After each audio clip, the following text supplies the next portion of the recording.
Mrs., ang asawa niyo po ay dinala rito sa emergency room dahil sa atake sa puso na bunsod ng overdose ng sex enhancement drugs.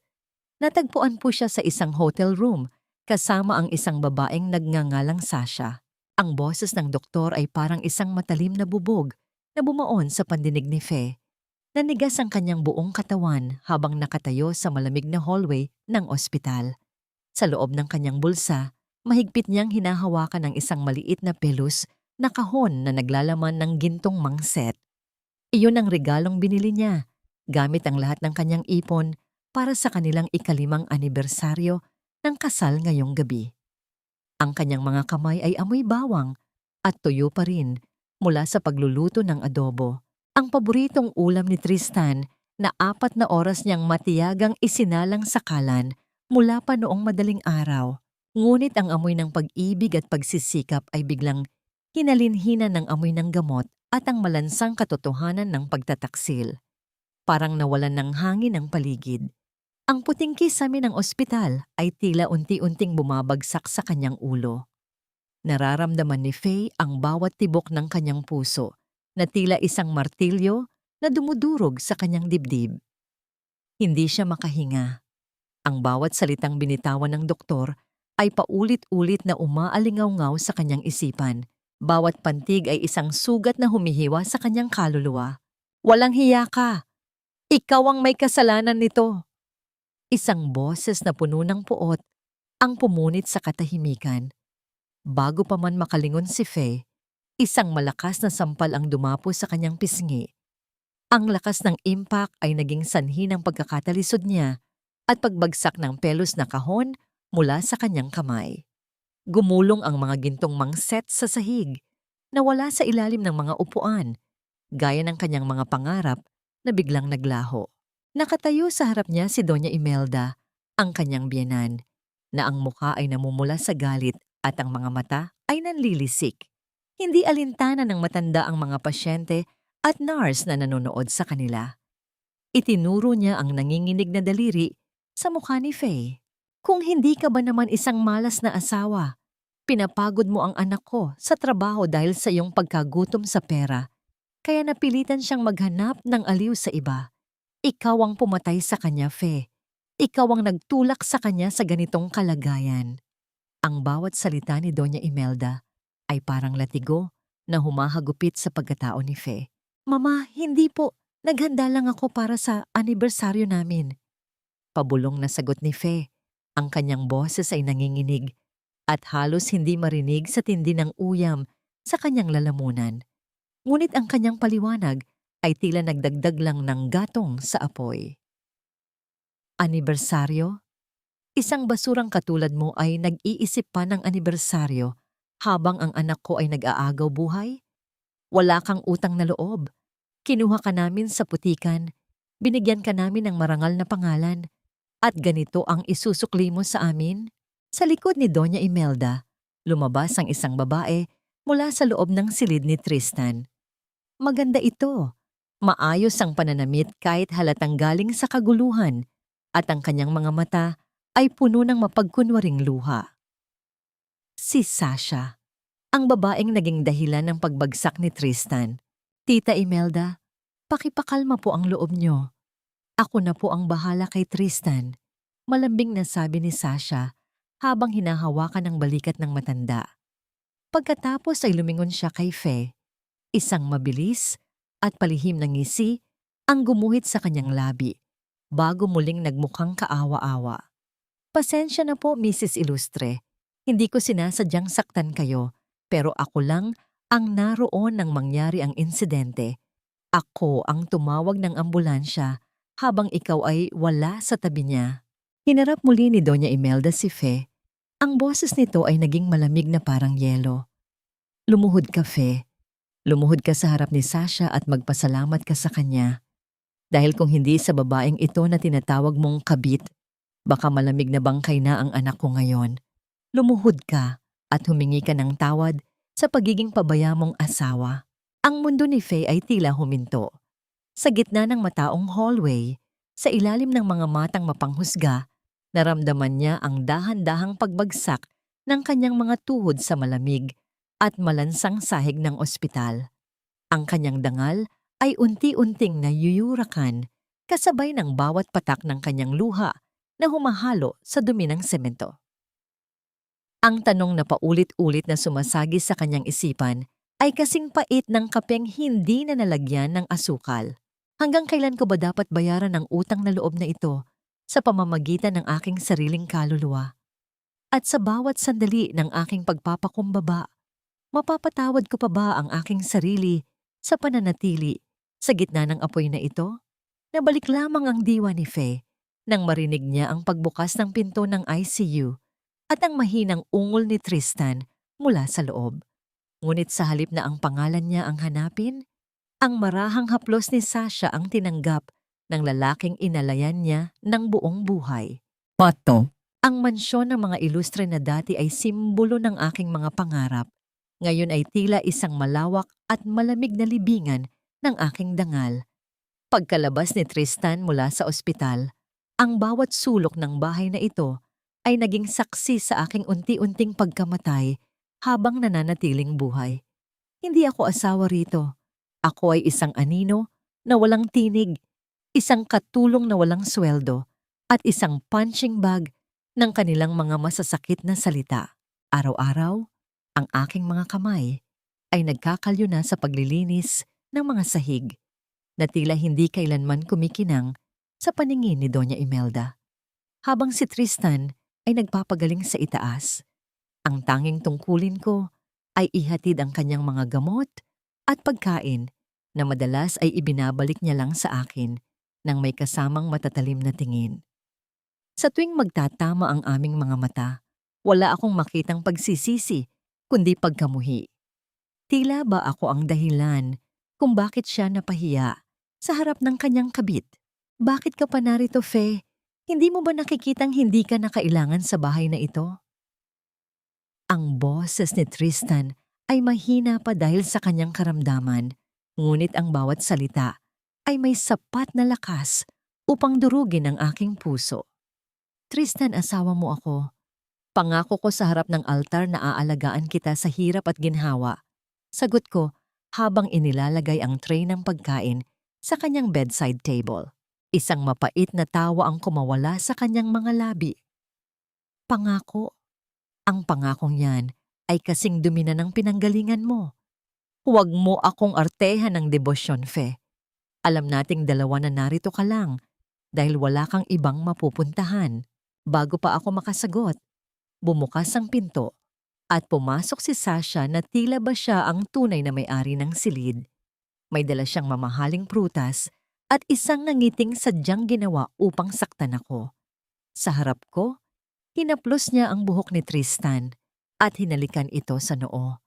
Ang aking asawa, na hindi man lang mahawakan ang aking kamay, ay pumikit at tumanggap ng haplos ng ibang babae nang may kasamang matamis na ngiti. Sa ibaba, naghihintay si Doña Imelda sa sala. Hawak ang kanyang tsaa na tila isang reyna na nagmamasid sa kanyang nasasakupan. Tinawag niya ako nang hindi man lang tumitingin sa aking direksyon. Fe, halika rito. Huwag kang tumayo riyan na parang tuod. May mga dumi pa sa ilalim ng hagdan. At tandaan mo, ang bawat butil ng kanin na kinakain mo sa bahay na ito ay utang mo sa amin. Kinuha ka namin sa Batangas noong wala kang kahit na ano matapos mamatay ang mga magulang mo. Utang na loob mo sa pamilya ilustre ang bawat hininga mo ngayon. Kaya huwag kang magrereklamo kung narito si Sasha. Siya ang nagpapasaya sa anak ko. Isang bagay na hindi mo kailanman nagawa. Yumuko ako ng malalim. Hinahayaang takpan ng aking buhok ang mga luhang pilit na kumakawala. Ang utang na loob na ito, ang kadenang nakagapos sa aking mga paa. Ang dahilan kung bakit hindi ako makatakbo kahit na sinusunog na ang aking kaluluwa. Nang sumapit ang gabi at ang lahat ay himbing na sa pagtulog, nagtungo ako sa madilim na sulok ng kusina. Doon, sa ibabaw ng maliit na bangko, kinain ko ang mga tira-tirang ulam na hindi na isalang sa hapagkainan. Mula sa maliit na bintana, pinagmasdan ko ang ulan na bumubuhos sa aking mga tanim na rosas sa labas. Ang mga bulaklak na yon na matiyaga kong inalagaan ay tila nalalanta na rin sa ilalim ng bigat ng bagyo, gaya ng aking pagkatao. Ngunit sa kabila ng dumi sa aking mga kuko at hapdi sa aking dibdib, may isang bagay silang hindi alam. Dahan-dahan kong kinuha ang aking lumang cellphone mula sa ilalim ng apron. Isang mensahe ang bumungad sa akin mula sa isang hindi kilalang numero. Ngunit alam ko kung kanino ito galing. Mrs., ang lahat ng pondo mula sa FE Heritage ay ligtas at handa na para sa inyong huling desisyon. Ang mga utang ng mga ilustre ay lumulobo na at kayo lamang ang tanging harang sa pagitan nila at ng kalsada. Kailan niyo po gustong simulan ang paghila sa mitsa? Huminga ako ng malalim. Ang aking puso ay tumibok ng mabilis. Hindi dahil sa takot, kundi dahil sa isang kapangyarihang matagal ko nang itinago. Sa sandaling iyon, hindi ako ang kawawang asawa na si Faye. Ako ang babaeng may hawak ng huling alas sa larong ito. Nabalik lamang ako sa katotohanan nang marinig ko ang marahas na yabag ng mga paa mula sa itaas. Si Sasha ay pababa ng hagdan, bitbit ang isang tumpok ng mga damit na tila galing sa kanyang overnight bag. Inihagis niya ang mga damit sa harap ko. Ang ilang piraso ay tumama pa sa aking mukha. Mabaho ang mga ito, amoy alak at amoy ng pabango na ginamit niya para akitin ang aking asawa. Pe, gising ka pa naman pala. Labhan mo ang mga ito ngayon din. At siguraduhin mong kamay ang gagamitin mo, lalo na sa mga undergarments ko. Masyadong masila ng tela niyan, hindi katulad ng balat mo na sanay sa hirap. Gawin mo yan ngayon, para may maisuot ako bukas kapag dinalhan ko ng almusal si Tristan sa kama. Tumingin ako sa tumpok ng mga damit sa aking paanan. Pagkatapos ay tumingin ako sa mga mata ni Sasha na puno ng pang-uuyam. Ang mitsa ay tila unti-unti nang nagliliyab. Ang bawat salita sa loob ng bahay na ito ay tila isang patak ng asido na unti-unting tumutunaw sa aking pagkatao. Higit pa sa sakit ng mga latay sa balat, ang mas masakit ay ang paniwalain ka na ikaw ang may kasalanan sa bawat kamali ang ginagawa ng iba sa iyo. Isang hapon, habang abala si Faye sa pag-aayos ng mga florera sa may itaas ng hagdan, narinig niya ang malalakas na yabag ni Sasha.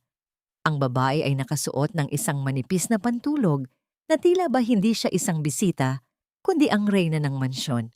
Pagkakita kay Faye, isang mapang-uyam na ngiti ang gumuhit sa kanyang labi. Faye, parang hindi mo yata nalinis ng maayos ang kwarto ni Tristan. Ang dami pang alikabok.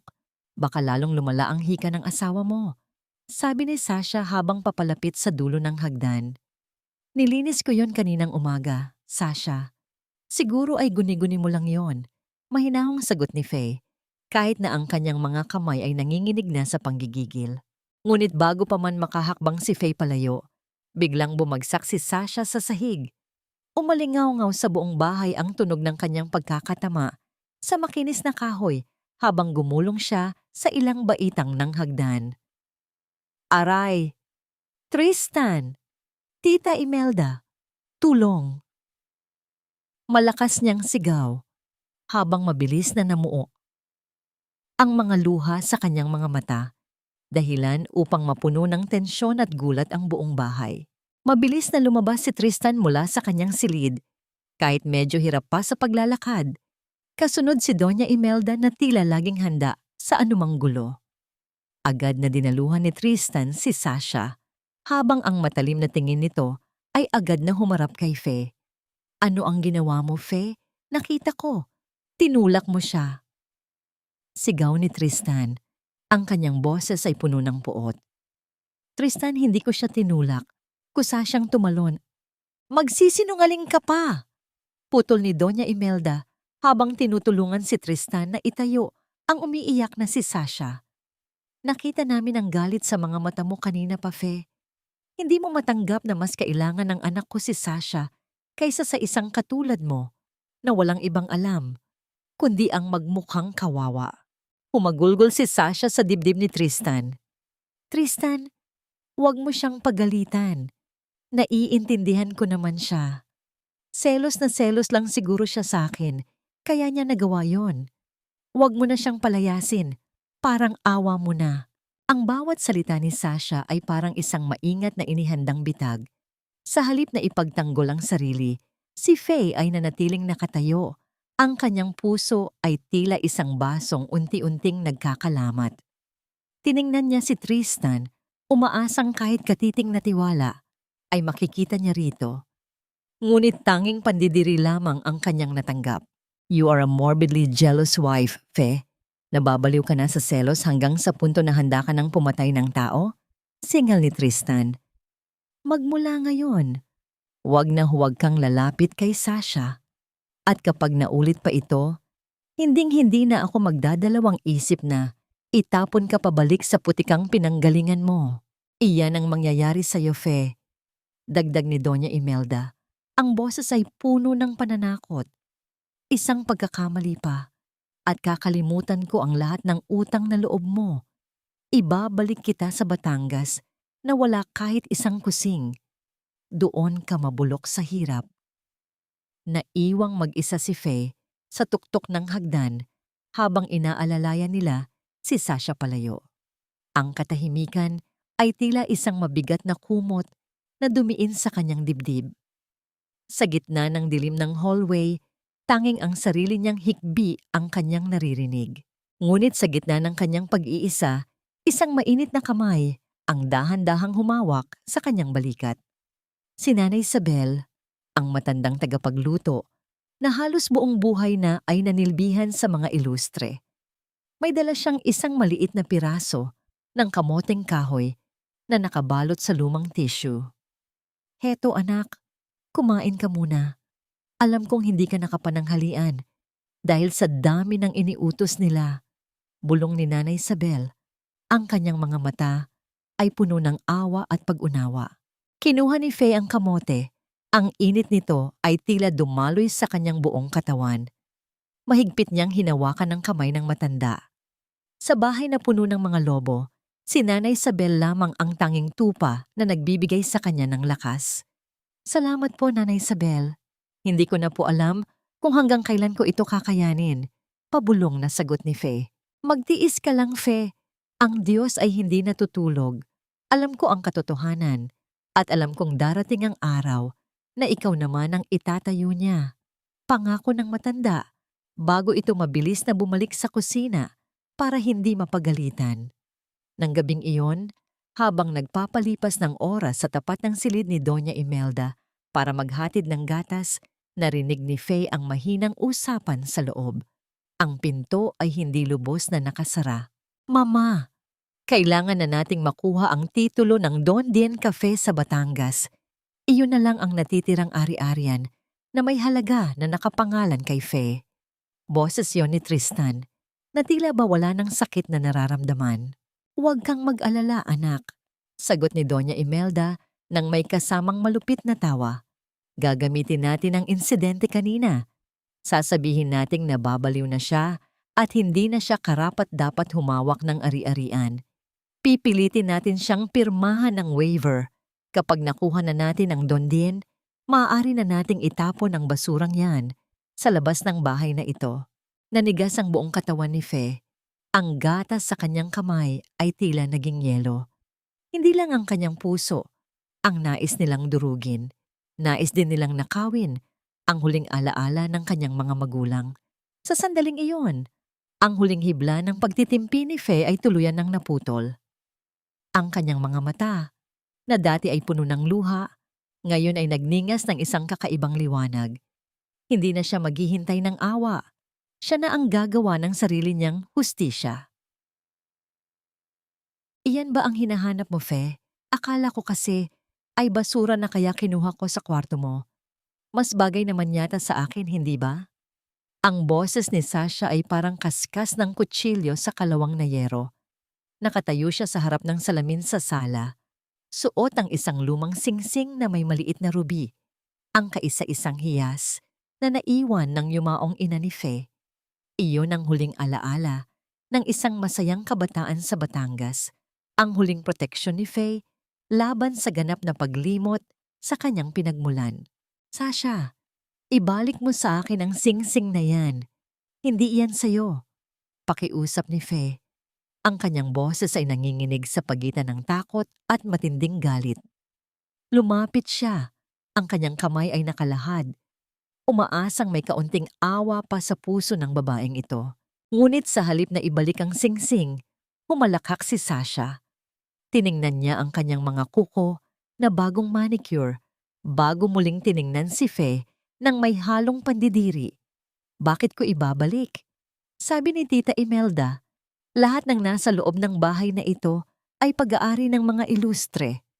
At dahil pinapakain ka lang nila, pati ang sing-sing na ito ay bayad mo na sa mga kinakain mo. Sasha, pakiusap. Alaala iyan ng nanay ko. Luhang pumatak sa pisngi ni Faye, ngunit tila mas lalong nag-enjoy ang kaagaw sa kanyang nakikitang pagdurusa. Eksakto namang pumasok si Tristan sa sala. Pagkakita sa sitwasyon, agad siyang tumabi kay Sasha at tiningnan si Faye nang may pagkabagot. Ano na namang gulo ito, Faye? Hindi mo ba talaga pwedeng patahimikin ang buhay namin kahit isang araw lang? Tristan, kinuha niya ang sing-sing ni nanay. Sabihin mo sa kanya na ibalik iyon, pakiusap. Pagmamakaawa ni Faye sa asawa, umaasang kahit sa huling pagkakataon ay panigan siya nito. Ngunit malamig na tingin lamang ang isinukli ni Tristan. Isang lumang sing-sing lang yan, Faye. Huwag mong gawan ng eksena. Kung gusto mo, bibilhan kita ng bago kapag nakarecover na ang kumpanya. Ngayon, umalis ka na sa harap namin dahil nasisira ang mood ni Sasha. Pero Tristan, hindi ito tungkol sa halaga. Ito ay tungkol sa respeto sa pamilya ko. Sigaw ni Faye, ang kanyang boses ay pumiyok sa tindi ng sakit. Respeto? Sa pamilya mong magsasaka?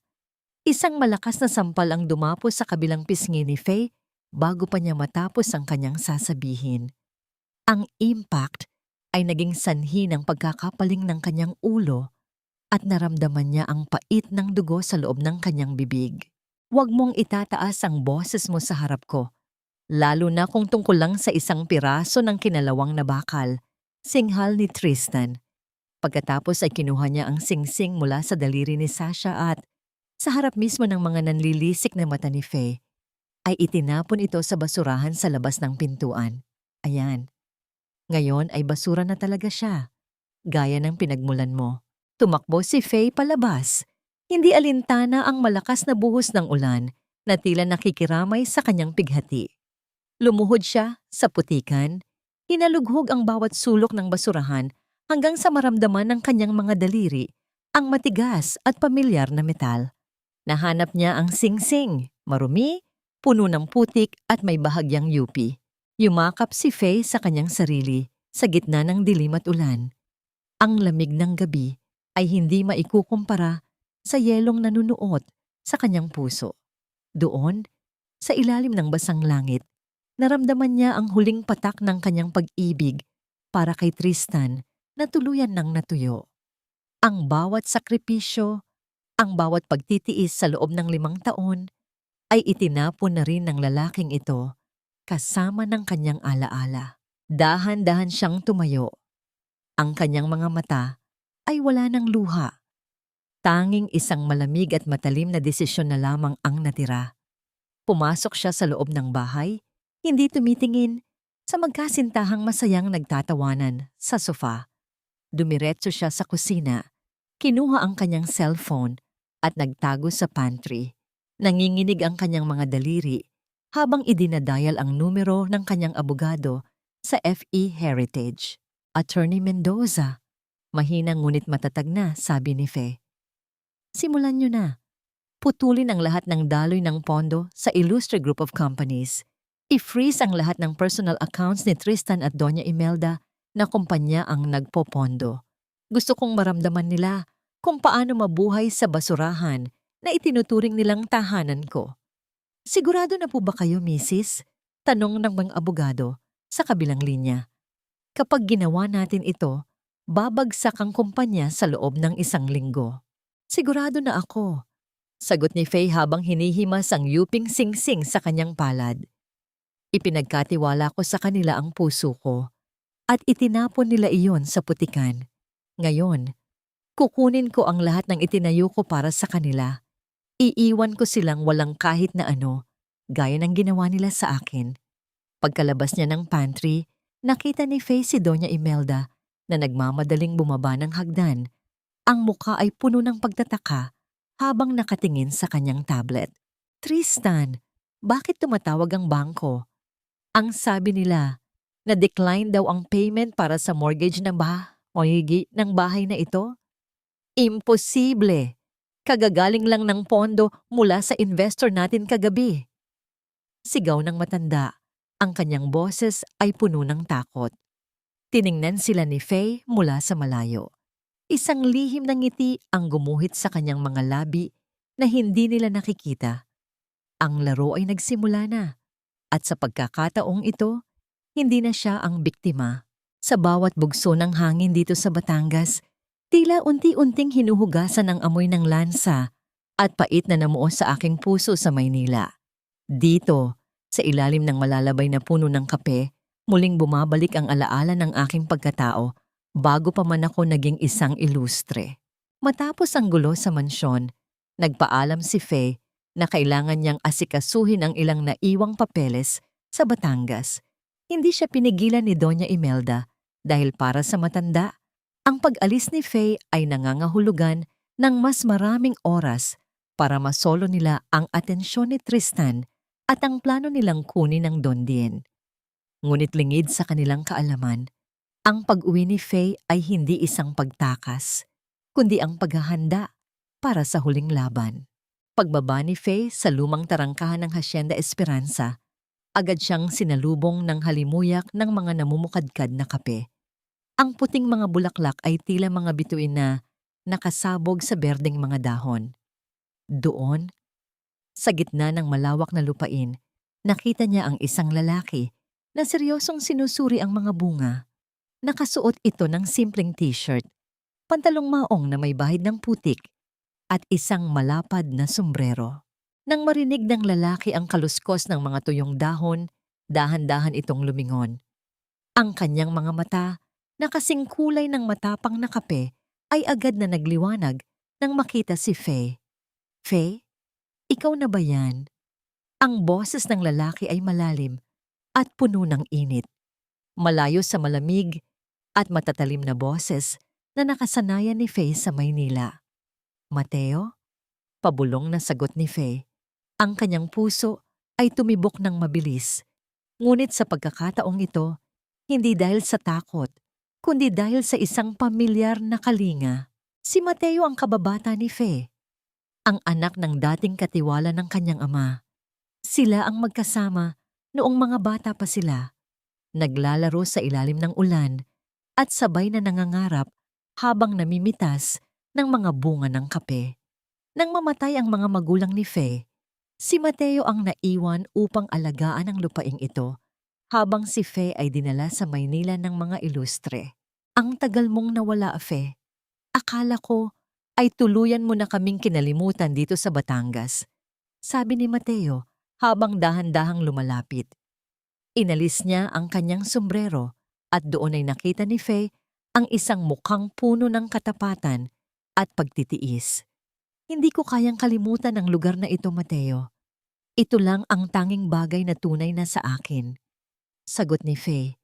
Ang kanyang tinig ay bahagyang nanginginig. Lumapit si Mateo at nang walang alinlangan ay inalalayan si Faye sa paglalakad patungo sa pinakamayabong na bahagi ng Don Dien. Napansin ni Mateo ang mga pasa sa braso ni Faye na hindi lubos na natatakpan ng kanyang damit, ngunit hindi siya nagtanong. Sa halip, kumuha siya ng isang pulang-pula at hinog na bunga ng kape at inilagay ito sa palad ni Faye. Tingnan mo ito, Faye. Gaya ng kape, kailangan nating dumaan sa init at pait bago lumabas ang tunay na sarap. Huwag mong hahayaang mamatay ang apoy sa loob mo, malamig na sabi ni Mateo. Sa sandaling iyon, dahan-dahang hinawakan ni Mateo ang kamay ni Faye upang tulungan itong pitasin ang isa pang bunga. Ang init ng kanyang balat laban sa malamig na kamay ni Faye ay tila isang kuryenteng naghahatid ng ginhawa sa kanyang buong katawan. Isang simpleng haplos, isang tahimik na pag-unawa na hindi kailanman ibinigay ni Tristan sa loob ng 5 taon. Tumigil ang mundo para kay Faye. Ang sikat ng araw na tumatagos sa mga dahon ay tila mga gintong kamay na yumayakap sa kanya. Ang katahimikan ng bukid na tanging huni ng mga ibon at bulong ng hangin ang naririnig ay naging gamot yumawa sa kanyang sugatang kaluluwa. Sa loob ng ilang sandali, nakalimutan niya ang sakit, ang kahihiyan, at ang amoy ng ospital. Ngunit ang katahimikang iyon ay biglang binasag ng malakas na pagtunog ng kanyang cellphone sa loob ng bag. Ang screen ay nagpapakita ng pangalan na tila isang sumpa. Tristan. Nanginginig na sinagot ni Faye ang tawag. Faye, nasaan ka na ba? Bumalik ka na rito sa Maynila ngayon din. Ang boses ni Tristan ay puno ng galit at nerbiyos. May gulo sa bangko at kailangan nating maghanda para sa malaking gala bukas. Huwag kang magpapakasaya riyan sa probinsya habang ang pamilya ko ay namomroblema.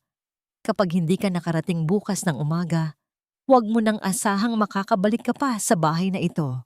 Matapos ang tawag, tiningnan ni Faye ang payapang mukha ni Mateo na nakatingin sa kanya nang may pag-aalala.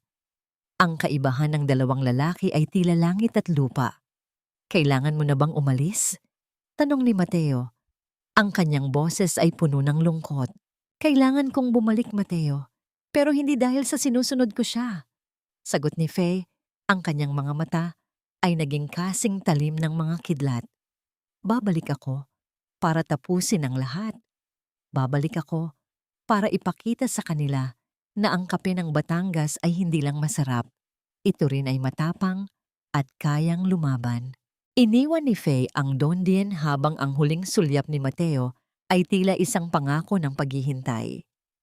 Ngunit sa kanyang pagbabalik sa Maynila, isang mas malaking bagyo ang naghihintay sa kanya sa gitna ng marangyang gala ng mga ilustre.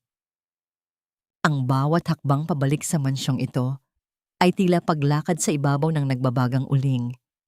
Akala nila ay bumalik ako dahil sa takot. Ngunit hindi nila alam na dala ko na ang mitya na susunog sa kanilang kaharian ng kasinungalingan. Pagpasok ni Faye sa pintuan ng mansyon, sinalubong agad siya ng malamig at mapanghusgang tingin ni Doña Imelda. Ang matanda ay tila isang buwitreng naghihintay ng biktima sa gitna ng sala. Hawak ang isang makapal na folder na puno ng mga babala mula sa bangko. Sa tabi niya, si Tristan ay pabalik-balik sa paglalakad. Ang muka ay hapong-hapo at puno ng pawis kahit na malakas ang aircon. Narito ka na pala. Bungad ni Doña Imelda, ang boses ay puno ng panunuya. Huwag kang tumayo riyan na parang estatwa.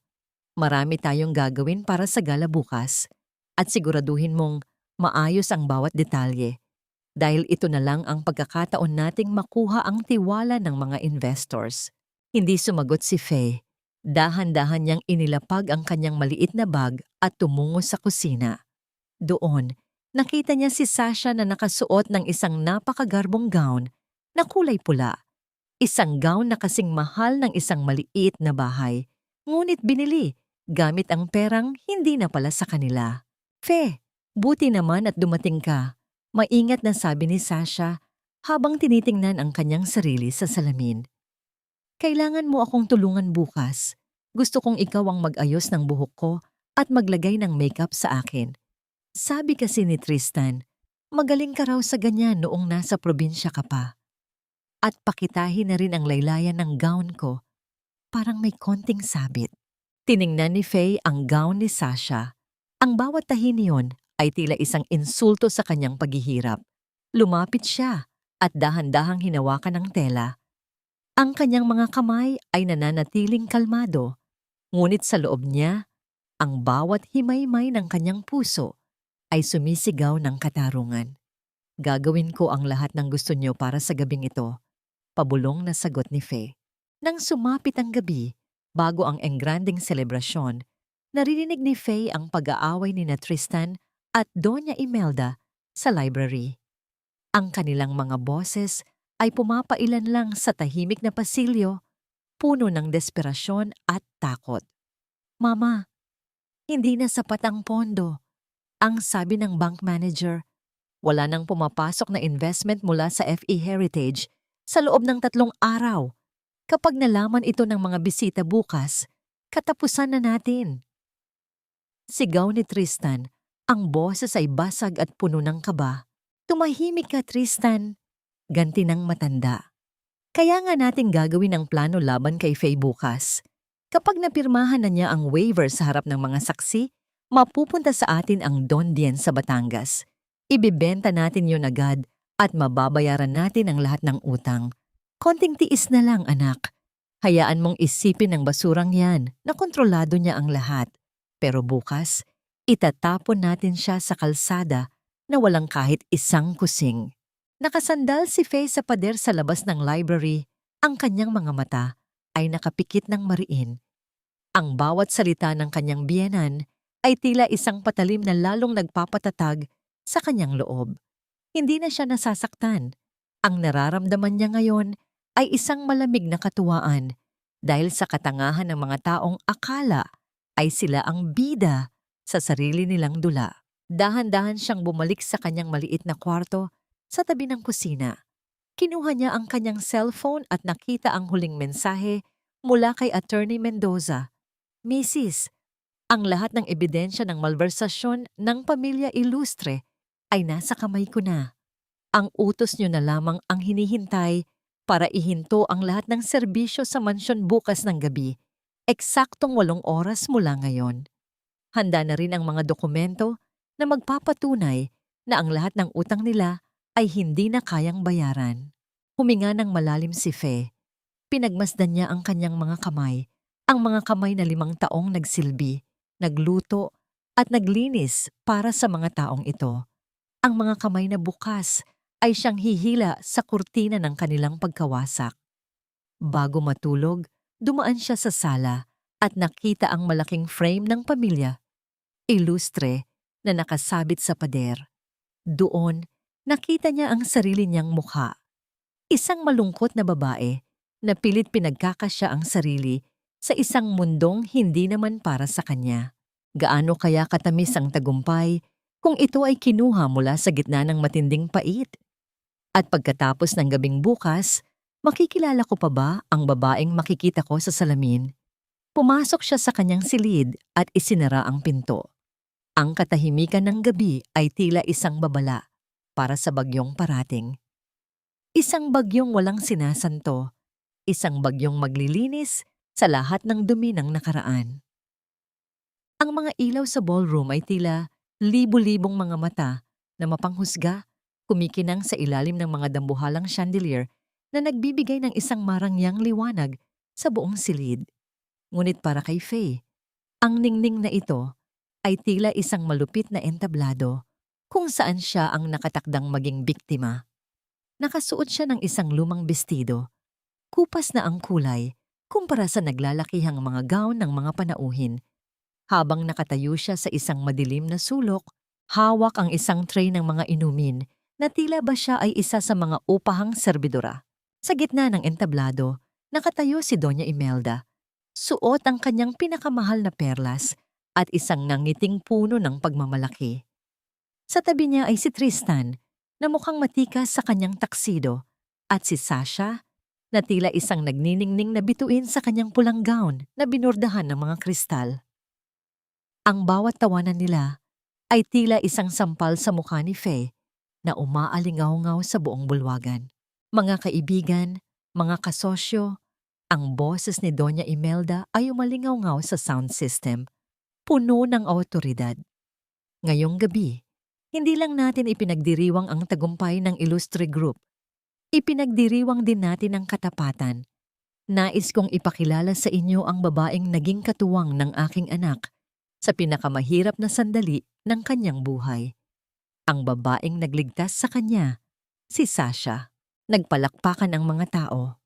Ang bawat tunog ng pagtama ng mga palad ay tila mga pako na ibinabaon sa puso ni Fe.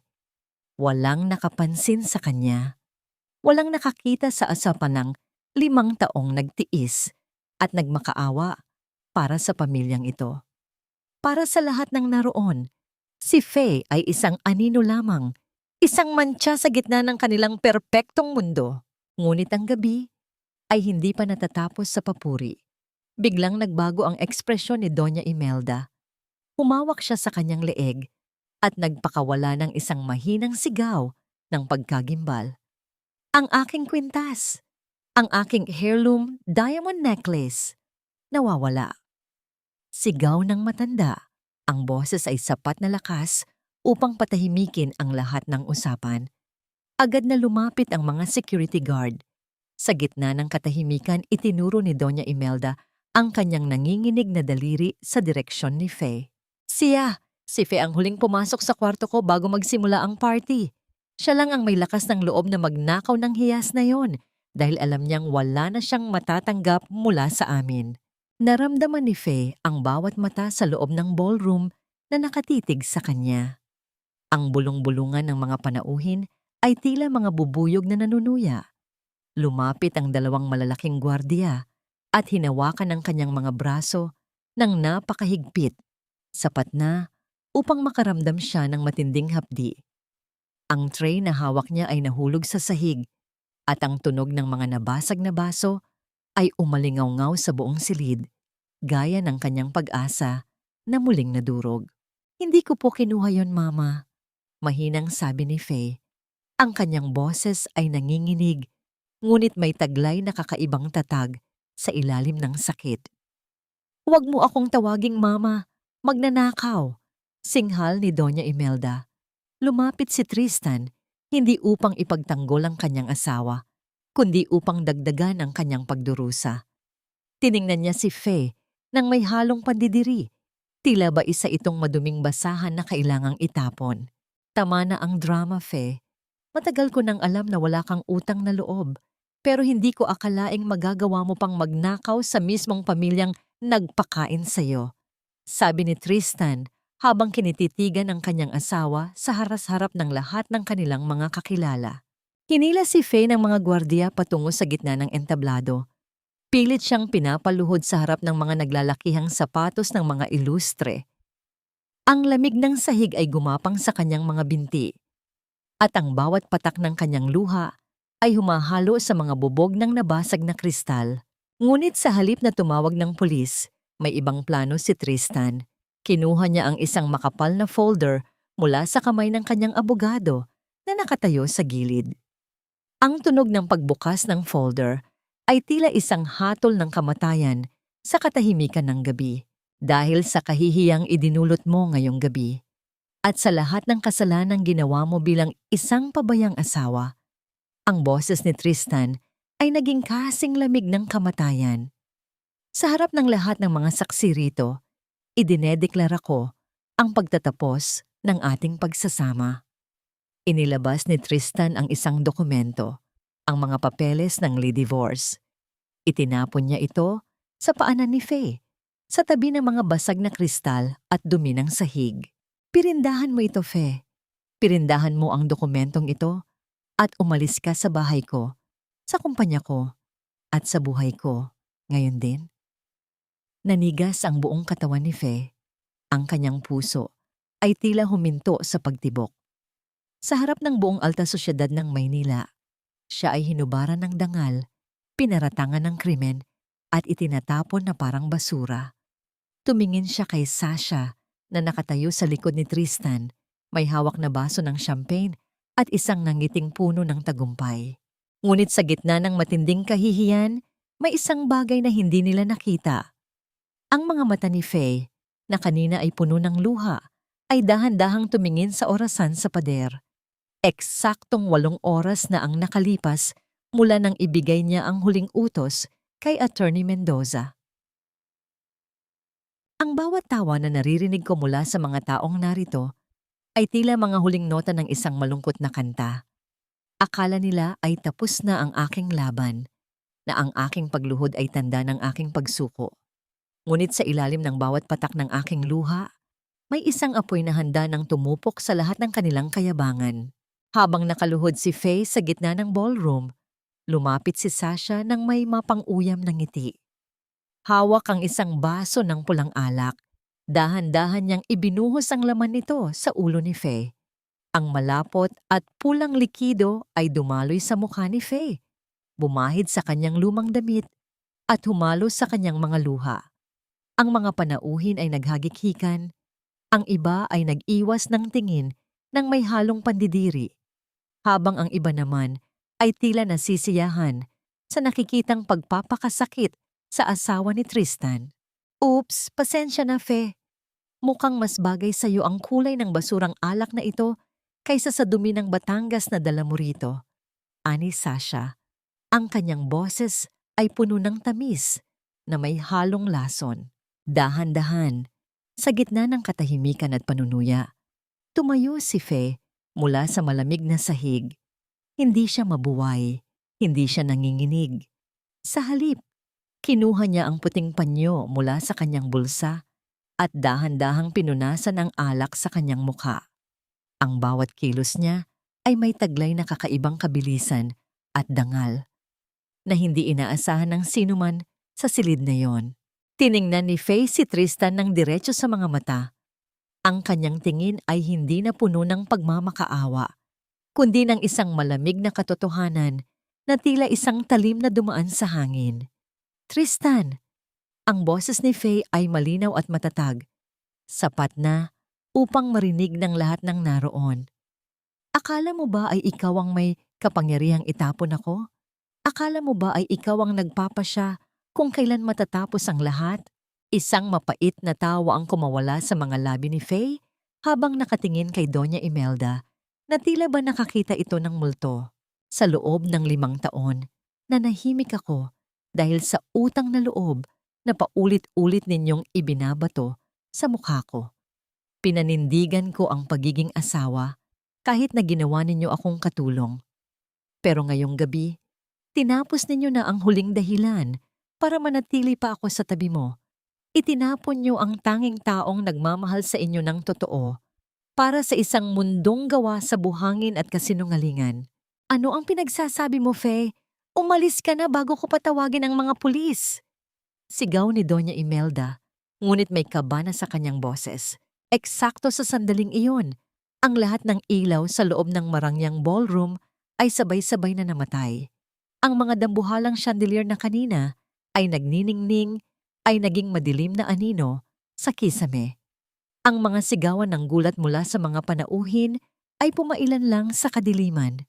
Sa isang iglap, ang musika ay huminto at tanging ang mabilis na tibok ng puso ng mga taong naroroon ang tila maririnig. Anong nangyayari? Bakit walang kuryente?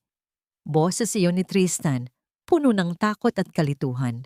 Mula sa dilim, dahan-dahang bumukas ang emergency light sa entablado. Ngunit hindi ang pamilya Ilustre ang tinatamaan nito, kundi si Faye. Nakatayo siya roon, kahit basang-basa ng alak, ang kanyang tindig ay tila isang reyna na muling nabuhay. Tristan, binitawan mo na ang taong nagliligtas sa iyo sa bawat paglubog mo, sabi ni Faye. Ang kanyang boses ay umaalingaw-ngaw sa tahimik na silid. Ang kumpanyang ito, ang mansyong tinutuluyan ninyo, at pati ang kuryenteng ginagamit ninyo ngayon. Lahat ng yan ay binabayaran ng pondo mula sa FE Heritage. At ngayong gabi, sa harap ng lahat ng mga taong niloloko ninyo, ipinaalam ko sa inyo. Pinutol ko na ang lahat ng daloy ng pera. Ang Ilustre Group ay wala ng kahit isang kusing sa bangko. Isang matinding katahimikan ang bumalot sa silid. Ang mga mukha ni Tristan at Doña Imelda ay naging kasing puti ng papel. Sa labas ng ballroom, naririnig ang malalakas na yabag ng mga paa ng mga tauhan ng bangko at mga sheriff na pumasok upang maghain ng notice of foreclosure. Hindi totoo yan! Sinungaling ka! Sigaw ni Sasha, ngunit ang kanyang boses ay tila isang iyak ng isang takot na hayop. Tumingin si Faye kay Sasha ng may halong awa. Sasha, kinuha mo ang asawa ko. pero nakalimutan mong tingnan kung may halaga pa ba ang nakuha mo. Ngayong gabi, ang nakamit nyo lang ay ang dumi at utang na iniwan ko. Dahan-dahang naglakad si Faye patungo sa labasan. Ang bawat hakbang niya sa ibabaw ng mga basag na kristal ay naglilikha ng isang tunog na tila huling hininga ng isang imperyo. Bago siya tuluyang lumabas ng pinto, lumingon siya sa huling pagkakataon. Salamat, Tristan. Salamat sa pagtapon sa akin sa putikan. Dahil doon ko lamang na-realize na ang putik ay mas marangal kaysa sa gintong galing sa pandaraya. Lumabas si Faye sa malakas na buhos ng ulan, hindi na umiiyak, kundi nakangiti, habang ang tubig ay hinuhugasan ng bawat bakas ng pulang alak sa kanyang mukha. Sa likuran niya, ang mansyon ng mga ilustre ay dahan-dahang nababalot ng kadiliman at kahihiyan. Ngunit sa gitna ng kanyang paglisan, isang sasakyan ang huminto sa kanyang harapan. Ang ilaw nito ay nagniningning sa gitna ng baha at ang pinto ay dahan-dahang bumukas. Ang ulan na humahalik sa aking mukha ay tila mga luha ng langit na nagdiriwang sa aking paglaya. Sa bawat patak nito, unt-unting nahuhugasan ang 5 taon ng dumi, pait at pagkakaalipin sa isang pangalang hindi kailanman naging akin. Mula sa nagniningning na ilaw ng sasakyang huminto sa kanyang harapan, lumabas ang isang pamilyar na bulto. Hindi ito ang marangyang kotse ng mga ilustre, kundi ang matatag at simpleng sasakyan ni Mateo. Mabilis siyang bumaba, hindi alintana, ang malakas na buhos ng ulan, at agad na binalot si Faye ng isang makapal na jacket. Ang init ng kanyang mga kamay ay tila isang lunas sa nanginginig na katawan ni Faye. Faye, halika na. Tapos na ang lahat. Uuwi na tayo sa Batangas. Ang boses ni Mateo ay puno ng pag-aalala at katatagan. Hindi na nagtanong si Faye kung paano nalaman ni Mateo ang nangyayari. Sa halip, tumango siya at sumakay sa sasakyan. Ngunit bago sila tuluyang lumisan patungo sa probinsya, humiling si Faye ng isang huling hinto sa mansyon ng mga ilustre. Kailangan niyang kunin ang mga huling piraso ng kanyang pagkatao bago tuluyang isara ang kabanatang ito. Pagdating nila sa mansyon, ang paligid ay balot ng kadiliman. Dahil sa pagputol ng pondo, maging ang mga generator ay tumigil na sa paggana. Pumasok si Faye sa loob, gamit ang isang maliit na flashlight. Ang dating marangyang sala ay tila isang haunted house ngayon, puno ng mga anino ng nakaraan. Sa gitna ng dilim, nakita niya si Tristan na nakaupo sa sahig. Hawak ang isang baso ng alak na tila ba doon niya hinahanap ang nawawalang yaman. Ang kanyang tuksido ay gusot-gusot at ang kanyang mga mata ay puno ng kawalan ng pag-asa. Bumalik ka ba para pagtawanan ako, Faye? Bulong ni Tristan. Ang boses ay basag at puno ng pait. Bumalik ako para sa mga gamit ko, Tristan. At para kay Nanay Isabel. Sagot ni Faye. Ang kanyang boses ay walang bakas ng galit, kundi isang malamig na kawalan ng pakiramdam. Faye, parang awa mo na. Bawiin mo ang utos sa bangko. Hindi namin kayang mabuhay sa kalsada. Si Mama, baka atakihin siya sa puso kapag nalaman niyang kukunin na ng mga sheriff ang bahay na ito bukas. Pagmamakaawa ni Tristan, pilit na hinahawakan ng laylayan ang damit ni Faye. Dahan-dahang inalis ni Faye ang kamay ni Tristan. 5 taon akong nakiusap para sa kaunting respeto, Tristan, pero ang ibinigay niyo sa akin ay basura. Ngayong gabi, tinutupad ko lang ang gusto niyo. Ang itapon ako sa buhay niyo. Kasama ng pag-alis ko, dadalhin ko rin ang lahat ng halagang ibinigay ko sa inyo. Naglakad si Faye patungo sa kusina at nakita si Nanay Isabel na nakaupo sa isang tabi. Yakap-yakap ang kanyang maliit na bayong. Nang makita si Faye, agad na tumayo ang matanda at niyakap ang dalaga. Handa na ako, anak. Sumama na tayo sa kung saan may liwanag, bulong ni Nanay Isabel. Habang naglalakad sila palabas, narinig ni Faye ang isang malakas na sigawan mula sa itaas.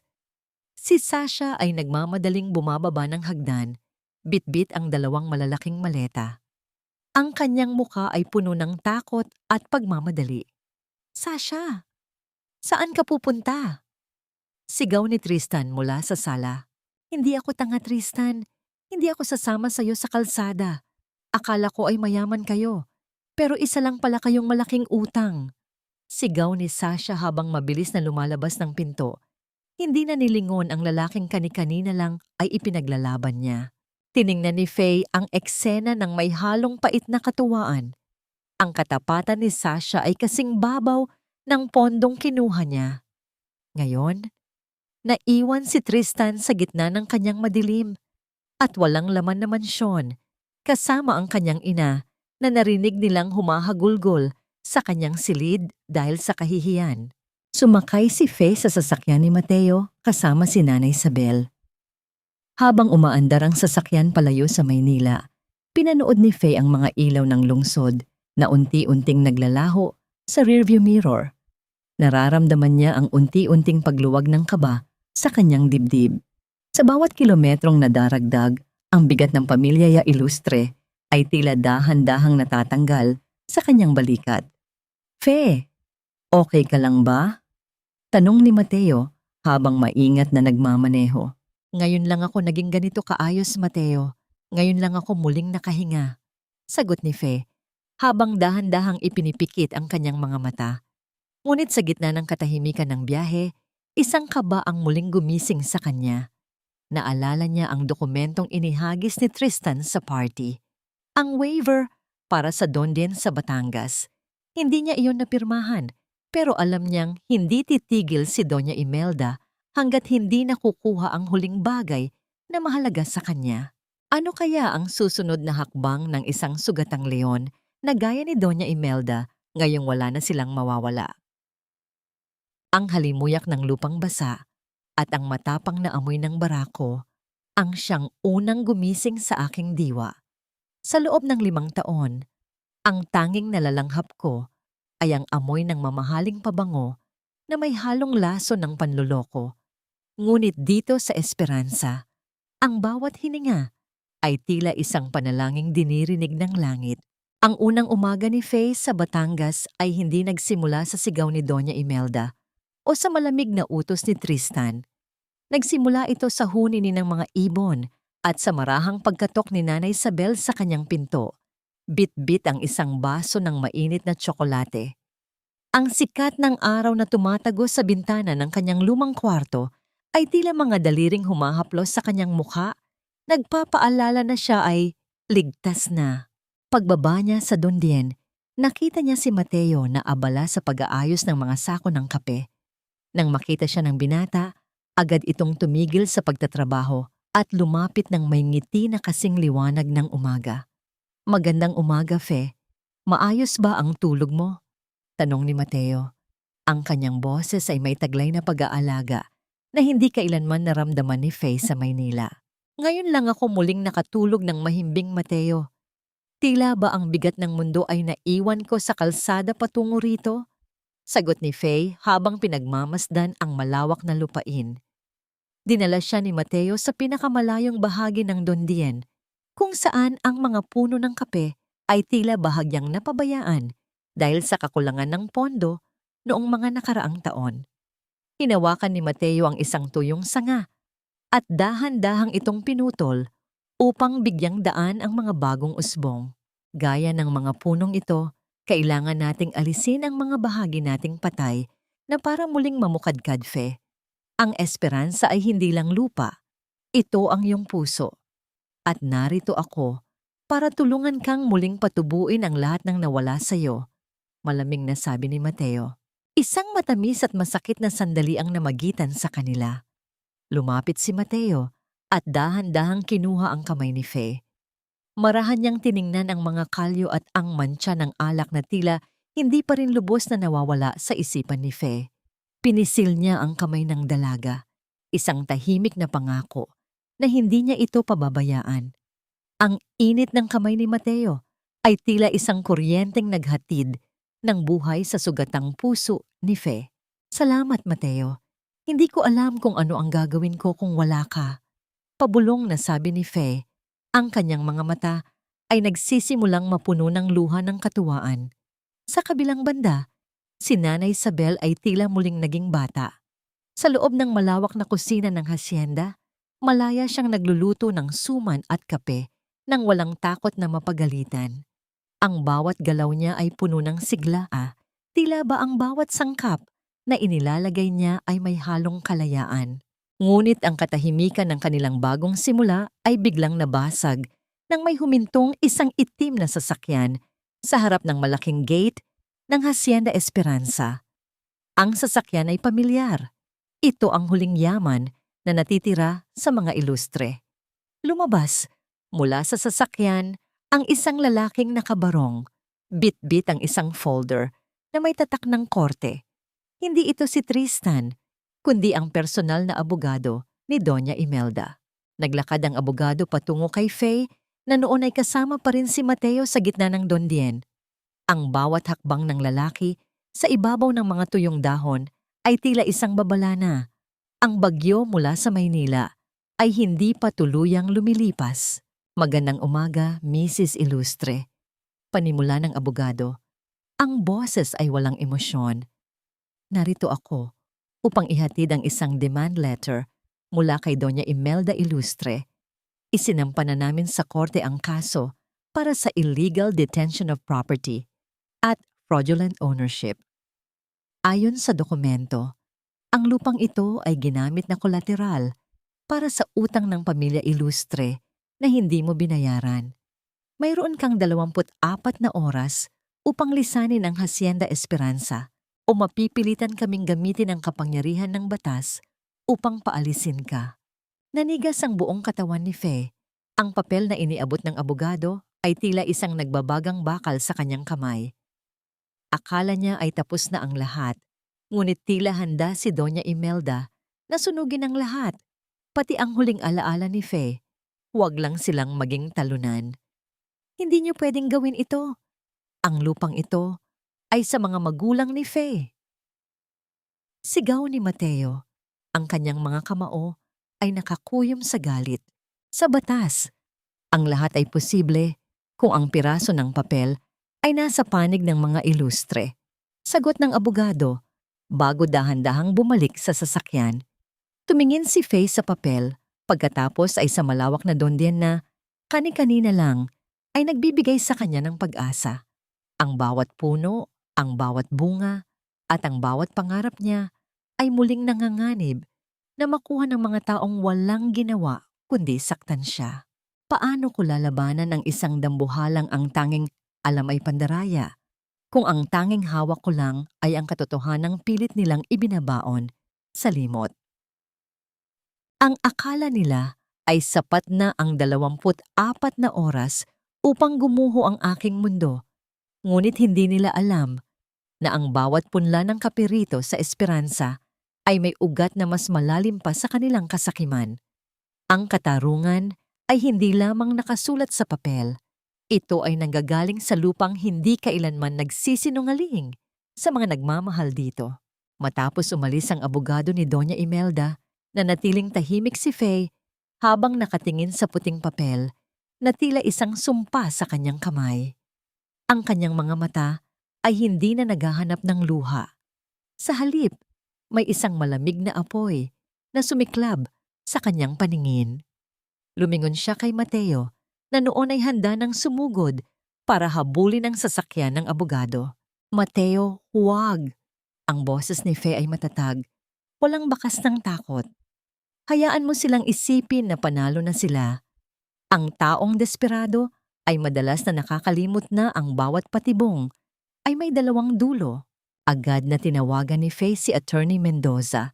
Sa loob ng ilang oras, ang mga dokumentong matagal nang itinago ni Faye sa ilalim ng pangalan ng FE Heritage ay inilatag sa hapag.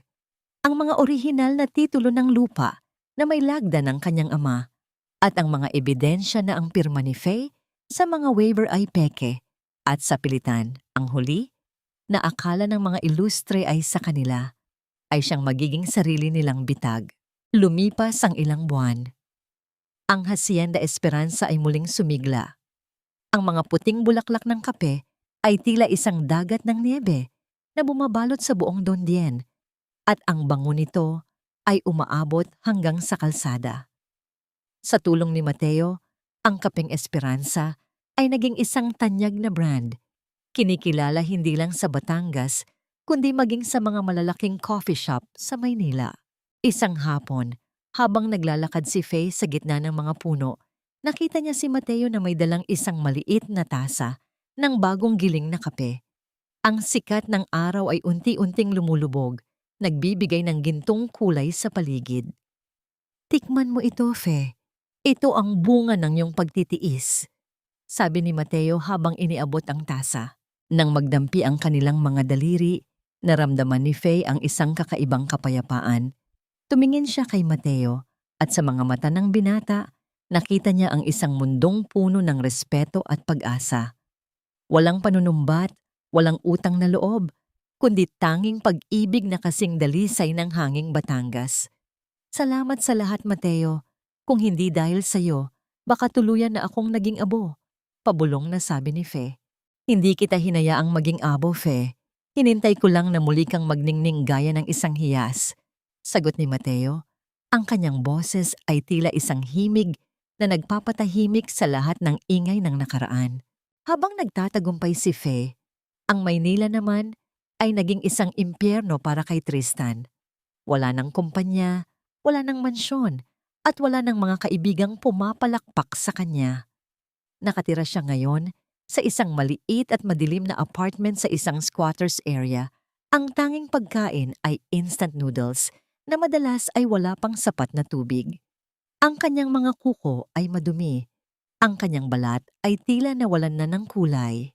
Wala na si Sasha. Matapos makuha ang huling alahas na naitago ni Tristan, sumama na ito sa isang matandang negosyante at kailanman ay hindi na lumingon.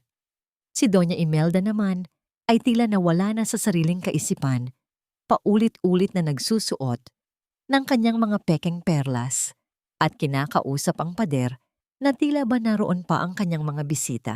Isang gabi, habang nakatingin si Tristan sa isang lumang dyaryo kung saan tampok ang tagumpay ni Faye at ang kanyang bagong negosyo, isang matinding inggit at puot ang namurol sa kanyang puso.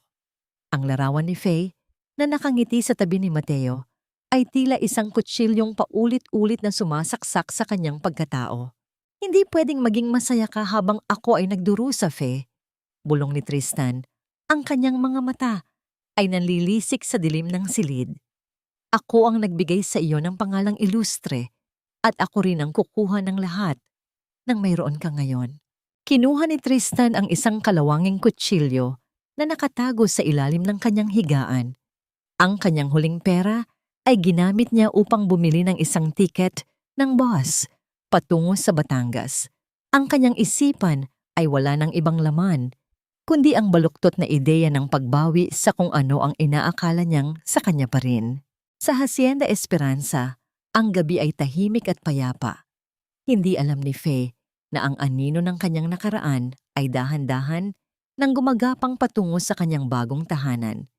Ang bawat hakbang ni Tristan sa dilim ay tila isang babala ng isang huling pagtatangka na sirain ang lahat ng kagandahang pilit na binuo ni Faye mula sa trotan. Ligtas na ba talaga si Faye sa ilalim ng mga puno ng kape? O ang pinakamaitim na bahagi ng kanyang kwento ay magsisimula pa lamang? Kongkongs, ang bawat pangarap na itinayo sa ibabaw ng luha ng iba ay tila isang mansyong gawa sa asukal, maganda sa paningin, ngunit dahan-dahang natutunaw sa unang patak pa lamang ng ulan. Akala ni Sasha ay nakamit na niya ang langit nang maagaw niya ang lahat kay Faye, ngunit hindi niya alam na ang langit ay hindi tumatanggap ng mga pusong puno ng lason. Sa isang marangyang penthouse sa Makati, nakatayo si Sasha sa harap ng isang dambuhalang salamin. Nakasuot siya ng mamahaling sutla at ang kanyang leeg ay pinalalamutian ng mga brilyanteng kinuha niya mula sa mga ilustre. Ngunit sa likod ng kanyang makapal na makeup, bakas ang pagod at takot. Ang kanyang bagong tagapagtanggol? Si Don Roberto ay hindi katulad ni Tristan na madaling pasunurin. Ang lalaking ito ay isang aserong negosyante na ang tingin sa mga babaeng katulad ni Sasha ay mga gamit lamang na madaling palitan kapag kumupas na ang kintab. Sasha, anong tinitingin-tingin mo riyan? Bilisan mo, ayokong nahuhuli sa mga event. Boses ni Don Roberto mula sa sala, puno ng awtoridad at kawalan ng pasensya. Coming hon! Konting touch-up lang, sagot ni Sasha sa kanyang pinakamatamis na boses kahit na ang kanyang mga kamay ay nanginginig habang hinahawakan ng lipstick. Habang naglalakad sila patungo sa isang high-end na charity gala, hindi sinasadyang mapalingon si Sasha sa isang malaking billboard sa kahabaan ng EDSA. Doon, nakita niya ang mukha ni Fe Esperanza. Napakaganda ni Fe. Ang kanyang balat ay nagniningning sa ilalim ng sikat ng araw at ang kanyang nangiti ay puno ng tunay na kaligayahan habang hawak ang isang tasa ng kapeng Esperanza. Ang headline ay malaki at malinaw.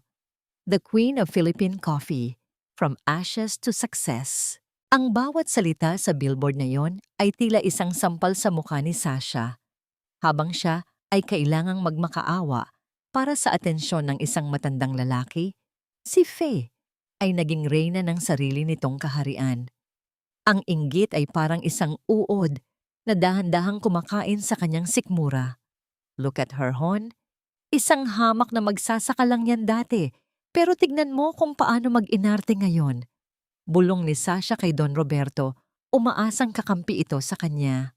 Tumingin si Don Roberto sa billboard at pagkatapos ay tumingin kay Sasha nang may halong panunuya. At least she built something, Sasha. Ikaw, ano ang ginagawa mo kundi ubusin ang pera ko sa mga bag na hindi mo naman kayang bayaran? Mas maganda pa siya sa iyo dahil ang ganda niya ay may laman, hindi puro kolorete lang. Napatahimik si Sasha. Ang kanyang puso ay kumulo sa galit, ngunit wala siyang magawa. Pagdating nila sa event, isang mas malaking kahihiyan ang naghihintay sa kanya. Ang mga dating kaibigan niya sa alta sosyedad na dati ay sumisip-sip sa kanya noong kasama pa niya si Tristan, ay biglang umiwas ng tingin. Ang mga bulong-bulungan ay tila mga bubuyog na nanunuya sa kanyang bawat hakbang. Diyan ba galing yung kabit ni Ilustre? Balita ko ay iniwan niya ang pamilya noong naghirap na. Napaka-gold digger talaga, narinig niyang sabi ng isang donya sa kabilang lamesa. Hindi nagtagal. Ang karma na matagal nang naghihintay ay tuluyan nang dumating. Pagbalik nila sa penthouse, nakita ni Sasha ang kanyang mga maleta na nasa labas na ng pinto. Ang mga gwardiya ni Don Roberto ay nakaharang sa hallway, tila mga pader na hindi matitibag. Roberto, anong ibig sabihin nito? Sigaw ni Sasha. Ang kanyang boses ay pumiyok sa takot. Lumabas si Don Roberto, bitbit ang isang batang babae na halos kalahati lang ng edad ni Sasha. Tapos na ang kontrata mo, Sasha. Nalaman ko ang lahat ng ginawa mo sa pamilya Ilustre at kung paano mo ninakaw ang mga alahas nila. Ayokong madamay ang pangalan ko sa isang babaeng kasing dumi ng nakaraan mo at huwag mong asahang makukuha mo ang mga alahas na yan. Lahat ng yan ay binawi ko na sa credit card ko. Dahan-dahan, hinubad ng mga tauhan ni Don Roberto ang kwintas at singsing ni Sasha. Ang bawat hila sa kanyang balat ay tila pagpunit sa kanyang huling hibla ng dangal. Itinulak siya palabas ng gusali, bitbit ang kanyang mga gamit na ngayon ay tila mga basura na lang sa kalsada. Nakatayo si Sasha sa ilalim ng ulan sa Makati. Basang-basa ang kanyang mamahaling damit at ang kanyang makeup ay kumalat sa kanyang mukha na tila isang maskara ng isang baliw na payaso. Walang sasakyan ang huminto para sa kanya. Walang kaibigang tumawag. Sa gitna ng dilim, nakita niya ang isang diaryong lumulutang sa baha. Ang mukha ni Faye ay naroon pa rin, nakangiti. Tila pinagtatawanan ang kanyang kinahinatnan. Hindi pa tapos ito, Faye. Magbabayad kayong lahat. Sigaw ni Sasha sa gitna ng ulan. Ngunit ang kanyang boses ay nilamon lamang ng ingay ng lungsod. Sa malayo, isang bus ang dumaan. Ang bus patungo sa Batangas. Hindi alam ni Sasha na sa loob ng bus na yon ay naroon din si Tristan. Bitbit ang parehong puot at desperasyon. Ang dalawang anino ng nakaraan ay sabay na gumagalaw patungo sa iisang direksyon. Tila mga dumi na pilit na bumabalik sa malinis na tubig ng esperansa. Magagawa kaya ni Faye na panindigan ang kanyang kapayapaan kapag ang dalawang pinakamalaking pagkakamali ng kanyang buhay ay sabay na kumatok sa kanyang pintuan? Ang bawat butil ng kape ay kailangang dumaan sa matinding init bago lumabas ang tunay nitong tapang. Akala ko noon ay sapat na ang aking pagtitiis para maging matamis ang aming pagsasama. Ngunit ngayong hapon, sa harap ng taong dumurog sa aking puso, napagtanto ko na ang pinakamasarap na tagumpay ay may kasamang tamang pait. Ang dapit hapon sa Hacienda Esperanza ay puno ng katahimikan. Nakaupo si Faye sa beranda ng lumang mansyon. Pinagmamasdan ang mga trabahador na dahan-dahang tinatapos ang kanilang gawain.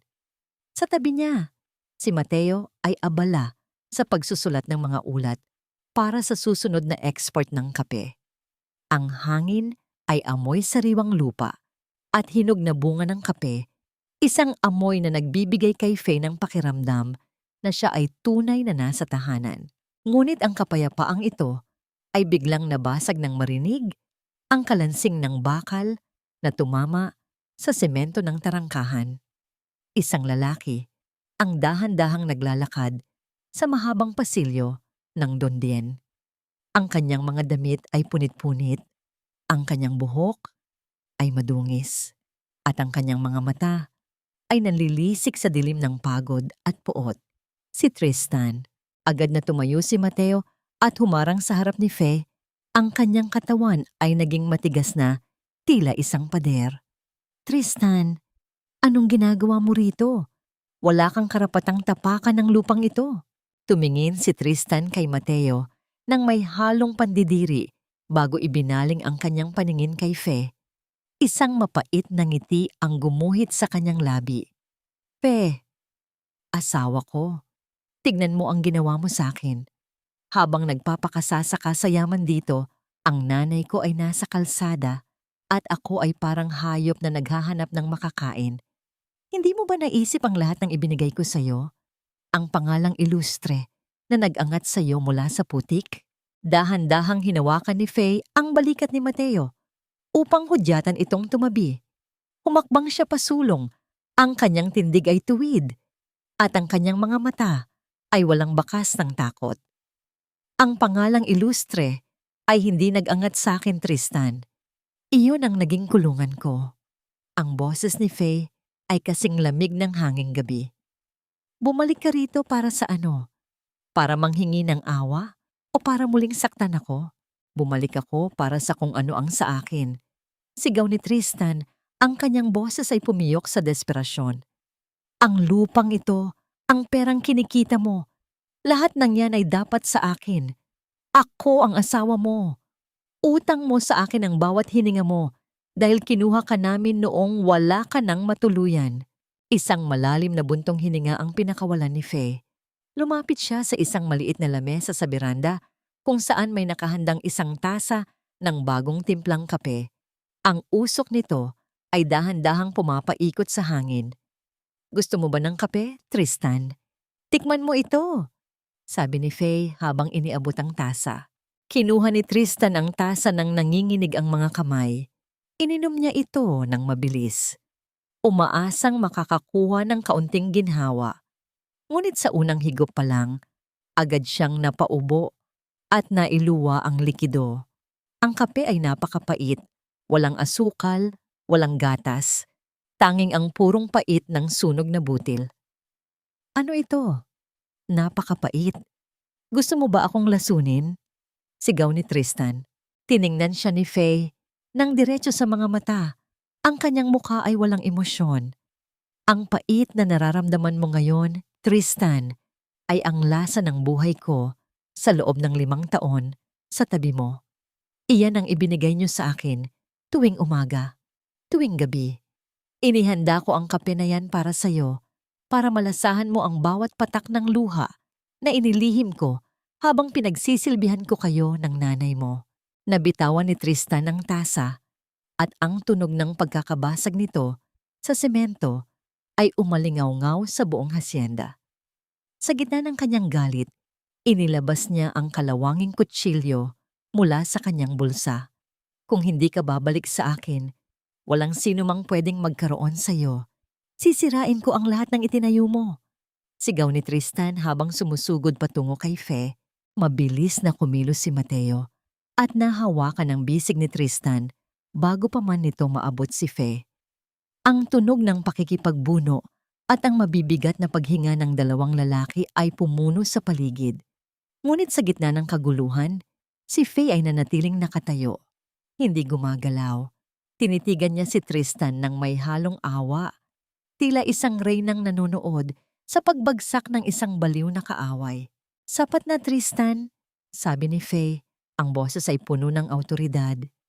Ang kutsilyong yan ay kasing rurupok ng iyong pagkatao.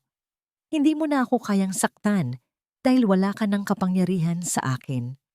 Kasabay nito, ang tunog ng mga sirena ng pulis ay dahan-dahang lumapit sa gate ng hasyenda.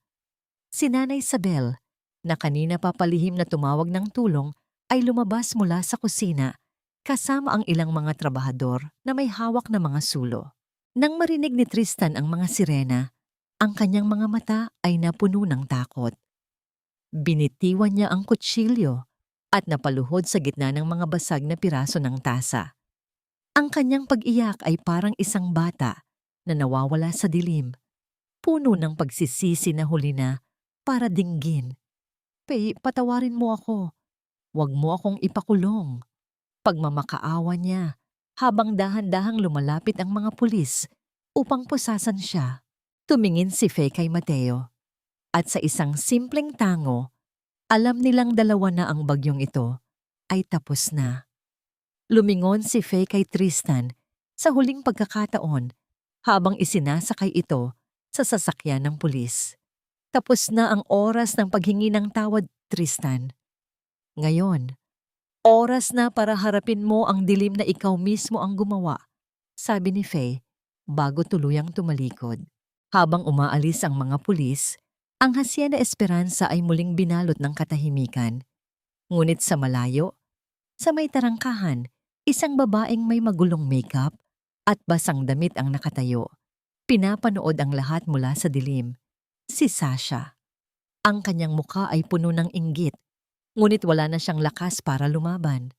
Nakita niya ang lahat at alam niyang sa larong ito, wala siyang napanalunan kundi ang kanyang sariling pagkawasak. Ang bawat hagdan patungo sa loob ng korte ay tila pag-akyat sa isang bundok ng mga alaala na matagal ko nang ibinaon. Akala ko noon ay kailangan ko ng paghihiganti upang mapatahimik ang aking puso. Ngunit habang tinitignan ko ang babaeng naging mitya ng aking paghihirap, napagtanto ko na ang pinakamasakit na parusa ay ang iwanan siyang kasama ang sarili niyang mga multo. Ang bulwagan ng katarungan ay puno ng malamig na hangin mula sa mga aircon, ngunit ang kapaligiran ay mabigat at nakakasuffocate. Nakaupo si Fe sa gitna ng silid, suot ang isang disenteng puting bestido na sumasalamin sa kanyang bagong simula. Sa tabi niya ay si Attorney Mendoza, handa ang lahat ng mga dokumento na magpapatunay sa mga kasalanan ng pamilya Ilustre. Nang bumukas ang pinto, pumasok ang isang babaeng halos hindi na makilala ni Fe, si Doña Imelda. Ang dating mapagmataas na reyna ng Maynila ay tila naging isang anino ng kanyang nakaraan. Ang kanyang mga mamahalin at nagniningning na perlas ay wala na.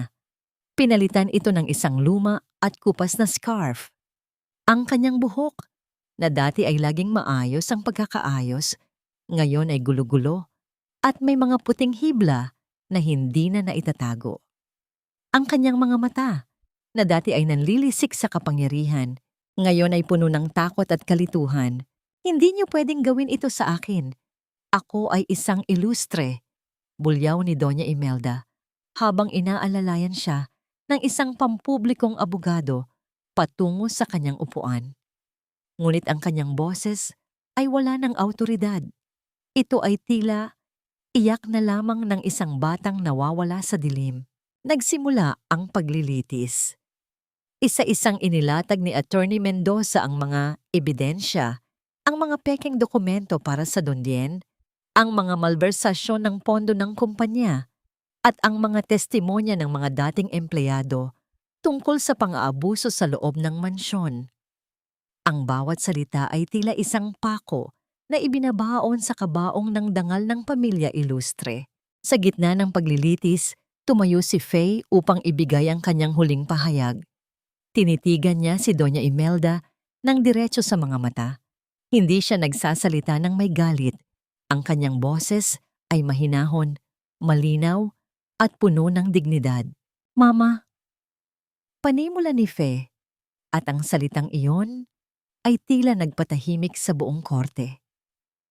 5 taon niyo akong tinawag na malas.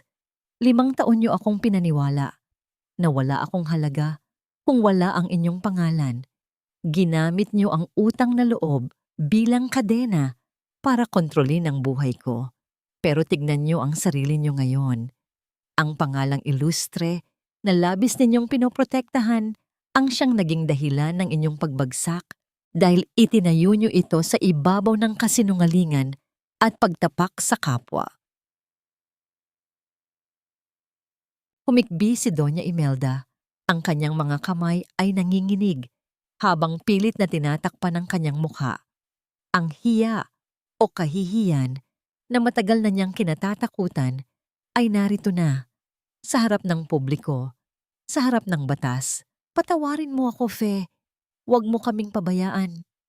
Bulong ng matanda, isang huling desperadong pagtatangka na gamitin ang awa ni Fe. Ngunit si Fe ay hindi na ang dating Fe na madaling mauto.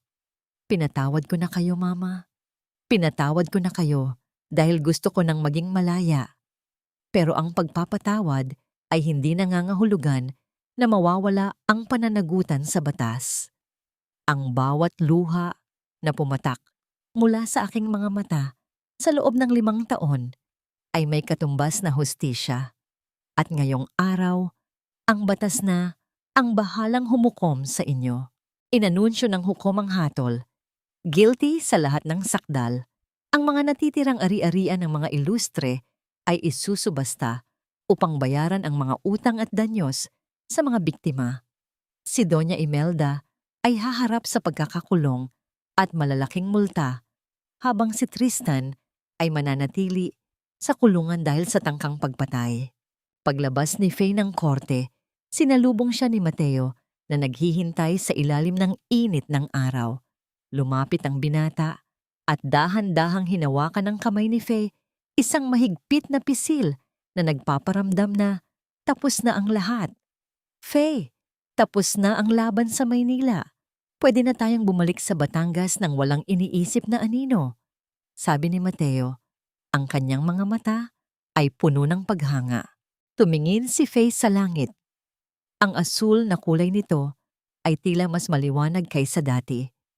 Habang naglalakad sila patungo sa sasakyan, nakita niya si Sasha sa kabilang panig ng kalsada, nakatayo sa tabi ng isang basurahan, naghahanap ng kung anong pwedeng ibenta.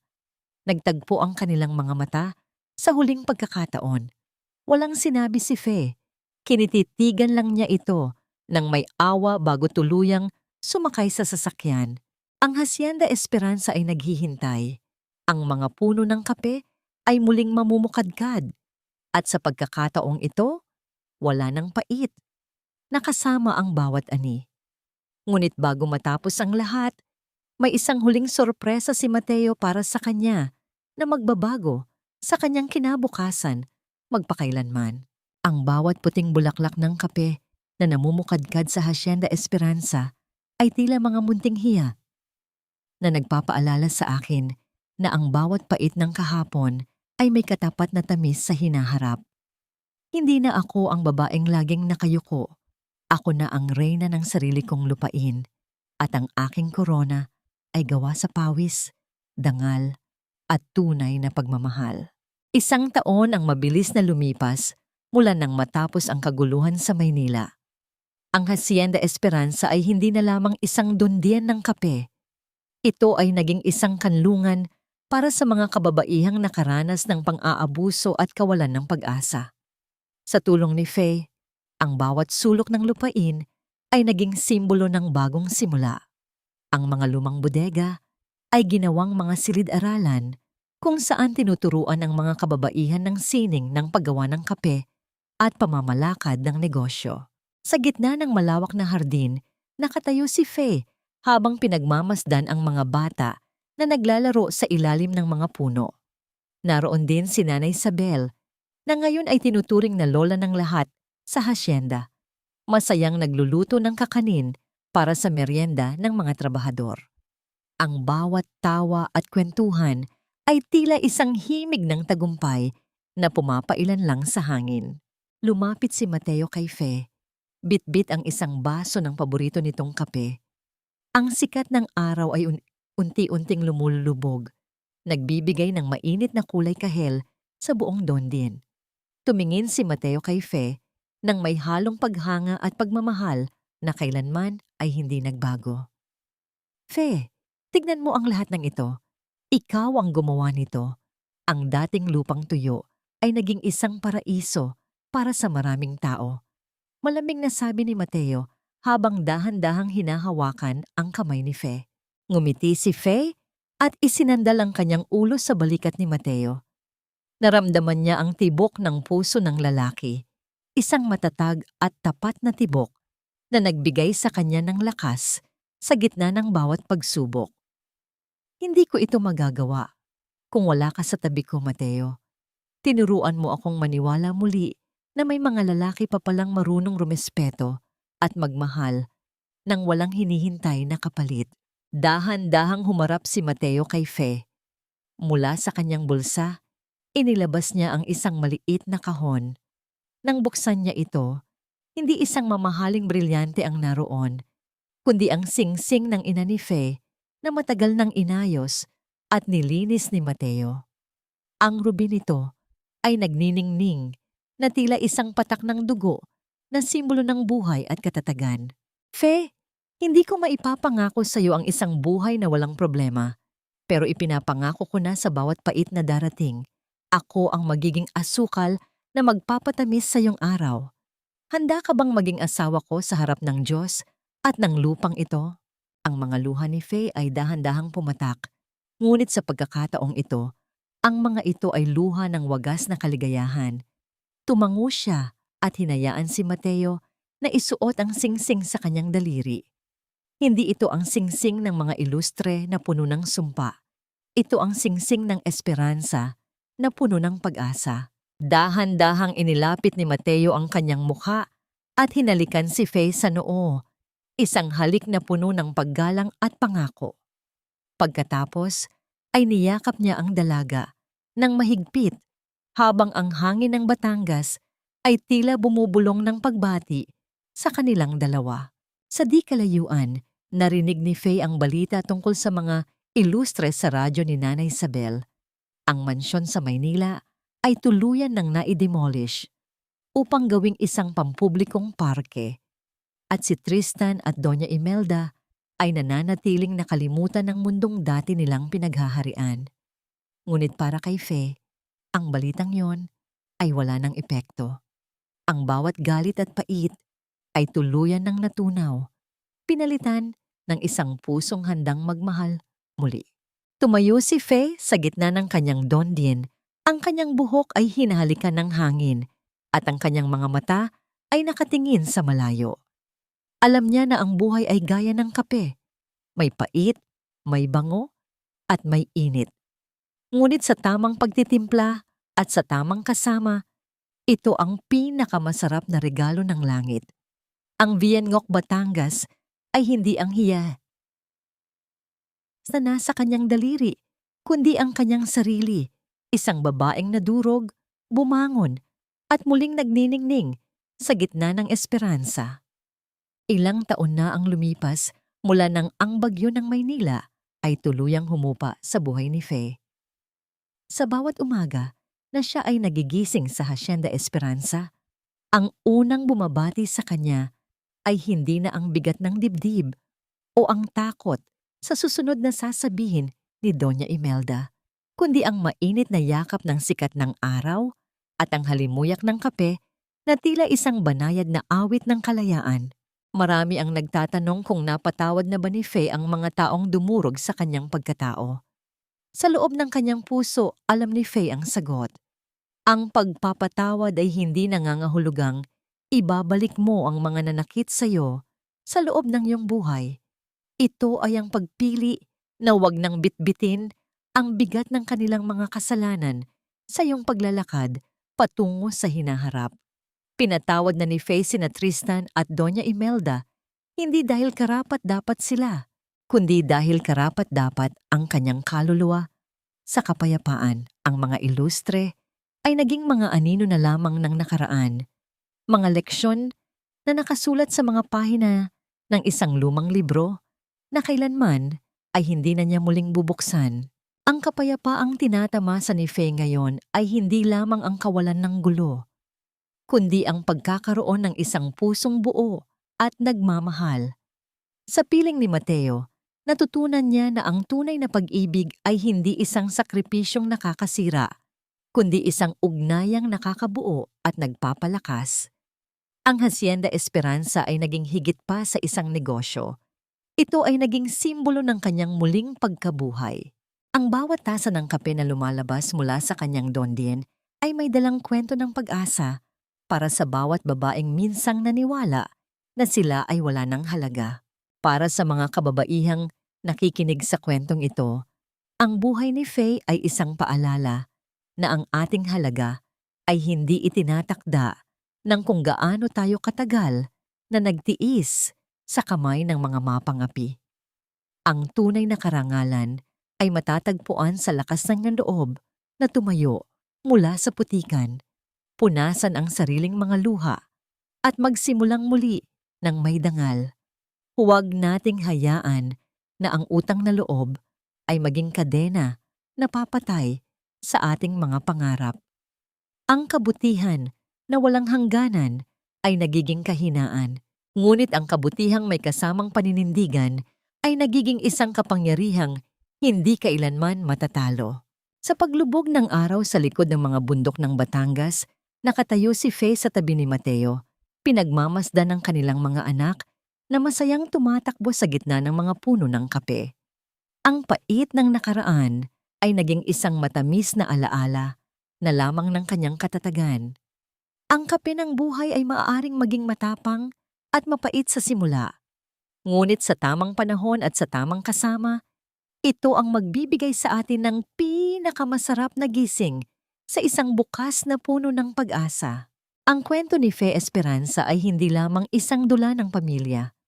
Ito ay ang tagumpay ng bawat babaeng piniling maging hiyas sa gitna ng mga abo.